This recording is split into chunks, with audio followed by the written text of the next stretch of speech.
వచ్చేటటువంటి పౌర్ణమి ముందు శుక్రవారం వరలక్ష్మీ వ్రతం. ఆ రోజు తిథితో సంబంధం లేదు, వారంతో సంబంధం. ఏ తిథి ఉంది, ద్వాదశి ఉందా, త్రయోదశి ఉందా, చతుర్దశి ఉందా, లేకపోతే ఏకాదశి ఉందా, పంచముందా, సప్తముందాతో సంబంధం లేదు. చివరికి వచ్చేస్తుంటుంది శుక్లపక్షం.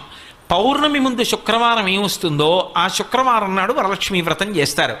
వరలక్ష్మీ వ్రతం చెయ్యడానికి అసలు ఈ వ్రతం ఉన్నది అని మొట్టమొదట లక్ష్మీదేవి ఎవరికి చెప్పింది?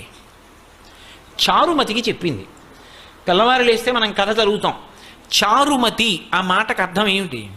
నిజానికి అద్భుతమైనటువంటి పేరు, ఆడపిల్లలకి పెట్టడానికి పరమయోగ్యమైనటువంటి పేరు చారుమతి. ఎంత చక్కటి పేరు!